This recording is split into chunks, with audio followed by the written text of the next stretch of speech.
My dear students, परीक्षा अध्ययन का सेट ए देखिए। सेट ए के डूअर्स डायरेक्टेड समझाने जा रही हूँ मैं। ध्यान दीजिए। ही प्लेड वेल का नेगेटिव बनाना है आपको। तो यहाँ पर आंसर दे रखा है, आपको कुछ भी नहीं करना है। यहाँ पर he did not play well, he did not play well. Did not हमने प्लेड देख कर लगाया है। यहाँ पर ईडी वर्ब की फॉर्म सेकंड है, इसका मतलब है कि हमें हेल्पिंग वर्ब डिड नॉट लगाना है। ठीक, अगला है we left as soon as the taxi arrived. अब यहाँ नो सूनर का प्रयोग करना है। देखिए आप, मैंने क्लास में बताया था कि ए सून एज को हटाकर नो सूनर लगाते हैं। तो आप आंसर स्टार्ट करेंगे नो सूनर। अब अराइव्ड है तो यहाँ पर हेल्पिंग वर्ब डिड लगा दिया। ठीक, अब यहाँ आपको थोड़ा ध्यान देना होगा कि no sooner did we leave. अब लेफ्ट किसकी सेकंड फॉर्म है? लीव की। लीव लेफ्ट लेफ्ट, तो यहाँ पर दो वर्ब की फॉर्म दे रखी है। यहाँ पर वी लीव आ जाएगा। देन से आपने सेंटेंस को जोड़ा द टैक्सी अराइव्ड। तो यहाँ आप कंफ्यूज ना हो, यहाँ अराइव्ड भी है लेफ्ट भी है, तो एक वर्ब की फॉर्म चेंज होगी। तो यहाँ आपको ए सूनेस को हटाकर नो सूनर लिखना है। नो सूनर डिड, क्योंकि सेंटेंस का टेंस पास्ट है, पास्ट सिंपल है, इसलिए आपको डिड लगाना होगा। नो सूनर के बाद डिड लगा दिया है आपने ये, और फिर से सब्जेक्ट वी लेफ्ट का लीव हो गया, फर्स्ट फॉर्म आ गई डिड लगा तो देन से जोड़ा, और बाकी का जो पोर्शन है वो एज इट इज़ हमने लिख दिया। अगला यहाँ पर बताया गया है कि father said to Mohan get some milk. ये है नरेशन है।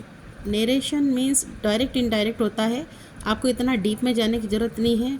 आप यहाँ पर ये देखिए, जब कोई भी सब्जेक्ट नहीं होता है यहाँ पर, तो यहाँ आपको कुछ भी नहीं करना है। सेड टू का टोल्ड कर देना। Father told Mohan, inverted comma हटाकर टू लगा देना। टू गेट सम मिल्क, ये देखिए यहाँ पे father told Mohan to get some milk.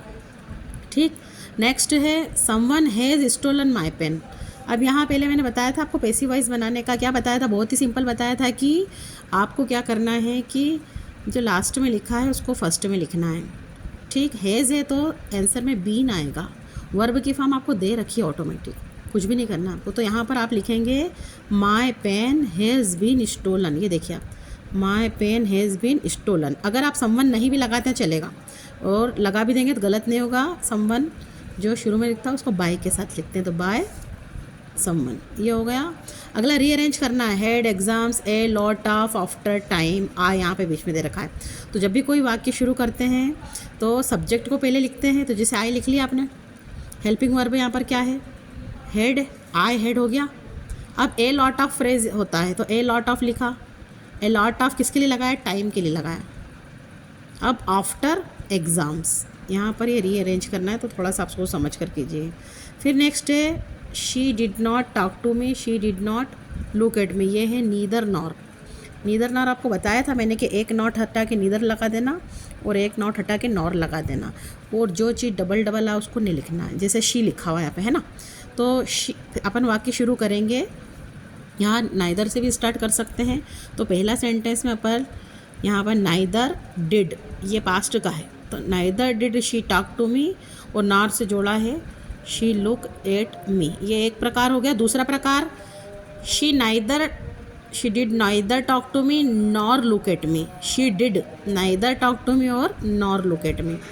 अगला है he I called him, he give me no answer. इसको जोड़ा है आपने बट से। आपको कुछ भी नहीं करना है। पहला सेंटेंस लिखा, बट लिखा, और दूसरा सेंटेंस लिख दिया।